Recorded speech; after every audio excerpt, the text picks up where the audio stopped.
ಸ್ನೇಹಿತರೆ, welcome to AJ tech Kannada YouTube channel. ಈ ವಿಡಿಯೋದಲ್ಲಿ ನಾನು ನಿಮ್ಮ PF ಖಾತೆಗೆ ಪಾಸ್ವರ್ಡ್ನ ಯಾವ ರೀತಿ ಕ್ರಿಯೇಟ್ ಮಾಡ್ಕೊಳ್ಳೋದು ಅಂತ ತೋರಿಸ್ತಾ ಇದ್ದೀನಿ. ಅದು ನೀವು ಕಳ್ಕೊಂಡಿರ್ಬೋದು.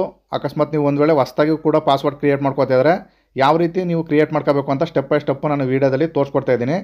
ನೀವು ಮೊದಲಿಗೆ ಯಾವುದಾದ್ರು ಸರ್ಚ್ ಬಾರ್ಗೆ ಬಂದು ಅಲ್ಲಿ EPFO ಮೆಂಬರ್ ಲಾಗಿನ್ ಅಂತ ಟೈಪ್ ಮಾಡಿದ್ರೆ ನಿಮ್ಗೆ ಈ ರೀತಿ ಲಾಗಿನ್ ಪೇಜ್ ಓಪನ್ ಆಗುತ್ತೆ. ಇಲ್ಲಿ ಕೆಳಗಡೆ ನೀವು ಫರ್ಗೆಟ್ ಪಾಸ್ವರ್ಡ್ ಅಂತ ಕಾಣ್ತಾ ಇದೆ ನೋಡಿ, ಈ ಆಪ್ಷನ್ನ ಕ್ಲಿಕ್ ಮಾಡಬೇಕಾಗುತ್ತೆ. ಕ್ಲಿಕ್ ಮಾಡಿದ ನಂತರ ನೆಕ್ಸ್ಟ್ ಪೇಜ್ ಈ ರೀತಿ ಓಪನ್ ಆಗುತ್ತೆ. ಅಲ್ಲಿ ಎಂಟರ್ UAN ನಂಬರ್ ಅಂತ ಕೇಳುತ್ತೆ. ಅಲ್ಲಿ ನಿಮ್ಮ UAN ನಂಬರ್ನ ಹಾಕಬೇಕಾಗತ್ತೆ. ನಂತರ ನೀವು ಕೆಳಗಡೆ ಇಲ್ಲಿ ಕಾಣ್ತಾ ಇರ್ತಕ್ಕಂಥ ಕ್ಯಾಪ್ಷನ as it is capital small letter ಯಾವ ರೀತಿ ಇದೆ ಆ ರೀತಿ ಹಾಕಿ ನೀವು ಸಬ್ಮಿಟ್ ಅಂತ ಮಾಡಬೇಕಾಗತ್ತೆ. ನಂತರ ನಿಮಗೆ ಈ ರೀತಿ ಮತ್ತೊಂದು ನೆಕ್ಸ್ಟ್ ಪೇಜ್ ಓಪನ್ ಆಗುತ್ತೆ. ಇಲ್ಲಿ ನಿಮ್ಮ PF ಖಾತೆಯಲ್ಲಿ ಇರ್ತಕ್ಕಂಥ ಹೆಸರು ಯಾಸ್ ಇಟ್ ಈಸ್ ಯಾವ ರೀತಿ ಇದೆ ಆ ರೀತಿ ನೀವು ಹಾಕಬೇಕಾಗತ್ತೆ. ನಂತರ ನಿಮ್ಮ ಡೇಟ್ ಆಫ್ ಬರ್ತ್ನ ಹಾಕಬೇಕು. ಹಾಗೆಯೇ ಇಲ್ಲಿ ಕೆಳಗಡೆ ನಿಮ್ಮ ಜೆಂಡರು ಮೇಲ್ ಫಿಮೇಲ್ ಅಂತ ಕೇಳುತ್ತೆ, ಅದನ್ನು ಸೆಲೆಕ್ಟ್ ಮಾಡಿಕೊಂಡು ವೆರಿಫೈ ಅಂತ ಮಾಡಬೇಕಾಗತ್ತೆ. ನಂತರ ನೆಕ್ಸ್ಟು ಈ ರೀತಿ ನೆಕ್ಸ್ಟ್ ಪೇಜ್ ಓಪನ್ ಆಗುತ್ತೆ. ಇಲ್ಲಿ ನೀವು ಕೆಳಗಡೆ ಇಲ್ಲಿ ಕಾಣ್ತಾ ಇರ್ತಕ್ಕಂಥ ಕ್ಯಾಪ್ಷನ ಆ ಬಾಕ್ಸ್ಗೆ ಹಾಕಿ ಇಲ್ಲಿ ನಿಮ್ಮ ಆಧಾರ್ ನಂಬರ್ನ ಹಾಕಿ ನೀವು ಕನ್ಸಲ್ಟ್ ಬಾಕ್ಸ್ನ ಕ್ಲಿಕ್ ಮಾಡಿ ನೀವು ವೆರಿಫೈನ ಮಾಡ್ಕೋಬೇಕಾಗತ್ತೆ. ವೆಯ್ಟ್ ಮಾಡಿ, ನಾನು ಆಧಾರ್ ನಂಬರ್ನ ಹಾಕ್ತಾಯಿದ್ದೀನಿ. ಹಾಕಿದ ನಂತರ ಕನ್ಸಲ್ಟ್ ಬಾಕ್ಸ್ನ ಕ್ಲಿಕ್ ಮಾಡಿ ನಾನು ಮತ್ತೆ ವೆರಿಫೈ ಅಂತ ಮಾಡ್ಕೋತಾ ಇದ್ದೀನಿ. ನಂತರ ನಿಮಗೆ ಈ ರೀತಿ ನೆಕ್ಸ್ಟ್ ಪೇಜ್ ಓಪನ್ ಆಗುತ್ತೆ. ಇಲ್ಲಿ ಆಧಾರ್ ನಂಬರ್ ಡೀಟೇಲ್ ವ್ಯಾಲಿಡೇಟೆಡ್ ಅಂತ ಬರಬೇಕಾಗ್ತದೆ ಗ್ರೀನಲ್ಲಿ. ಅದು ಬಂದ ನಂತರ ನೀವು ನಿಮ್ಮ ಆಧಾರ್ ಕಾರ್ಡ್ಗೆ ಲಿಂಕ್ ಆಗಿರ್ತಕ್ಕಂಥ ಫೋನ್ ನಂಬರ್ನ ಹಾಕಿ ಕನ್ಸಲ್ಟ್ ಬಾಕ್ಸ್ನ ಕ್ಲಿಕ್ ಮಾಡಿ ನೀವು ಇಲ್ಲಿ ಕೆಳಗಡೆ ಗೆಟ್ OTP ಅಂತ ಮಾಡಬೇಕಾಗತ್ತೆ.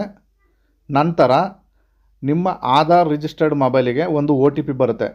ಆ OTPನ ಇಲ್ಲಿ ಕೆಳಗಡೆ ಸ್ಕ್ರೋಲ್ ಮಾಡಿ ಇಲ್ಲಿ ಕಾಣ್ತಾ ಇರ್ತಕ್ಕಂಥ ಕ್ಯಾಪ್ಸ ಮತ್ತು ನಿಮಗೆ ಬಂದಿರತಕ್ಕಂಥ OTP ಹಾಕಿ ನೀವು ಇಲ್ಲಿ ವೆರಿಫೈನ ಮಾಡ್ಕೋಬೇಕಾಗತ್ತೆ. ಅದಕ್ಕಿಂತ ಮೊದಲು ನೀವು ಇಲ್ಲಿ details validated OTP send successfully ಅಂತ ಬರಬೇಕಾಗತ್ತೆ. ಅದೆಲ್ಲ ಬಂದಿದ ನಂತರ ಇಲ್ಲಿ ಕೆಳಗಡೆ ನಿಮ್ಮ OTP ಹಾಕಿ ವೆರಿಫೈ ಮಾಡ್ಕೊಳ್ಳಿ. ವೆರಿಫೈ ಆದ ನಂತರ ಈ OTP ವೆರಿಫೈಡ್ ಸಕ್ಸಸ್ಫುಲಿ ಅಂತ ಆ ರೀತಿ ಬರಬೇಕಾಗತ್ತೆ.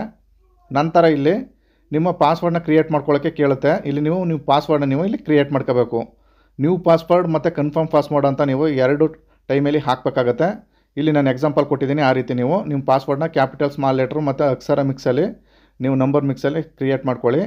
ನಂತರ ಈ ರೀತಿ ಪಾಸ್ವರ್ಡ್ ಚೇಂಜ್ ಸಕ್ಸಸ್ಫುಲಿ ಅಂತ ಬರುತ್ತೆ. ಕ್ಲಿಕ್ ಹಿಯರ್ ಲಾಗಿನ್ ಅಂತ.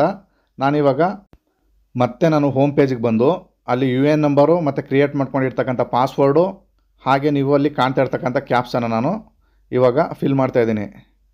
ಕ್ಯಾಪ್ಸನ್ನ as it is capital small letter ಯಾವ ರೀತಿ ಇದೆ ಅದನ್ನು ನಿಧಾನವಾಗಿ ನೋಡ್ಕೊಂಡು ನೀವು ಹಾಕಬೇಕಾಗತ್ತೆ. ನಂತರ ಸೈನ್ ಇನ್ ಅಂತ ಮಾಡ್ತಾಯಿದ್ದೀನಿ. ನಂತರ ನೆಕ್ಸ್ಟ್ ಪೇಜ್ ಈ ರೀತಿ ಓಪನ್ ಆಗುತ್ತೆ. ನಿಮ್ಮ ಆಧಾರ್ ರಿಜಿಸ್ಟರ್ಡ್ ಮೊಬೈಲ್ಗೆ ಒಂದು OTP ಬರುತ್ತೆ. ಆ OTPನ ಹಾಕಿ ನೀವು ಮತ್ತೆ ಇಲ್ಲಿ ಕೆಳಗಡೆ ಕಾಣ್ತಾ ಇರ್ತಕ್ಕಂಥ ಕ್ಯಾಪ್ಷನ್ ಹಾಕಿ ನೀವು ಸಬ್ಮಿಟ್ನ ಮಾಡಬೇಕಾಗತ್ತೆ.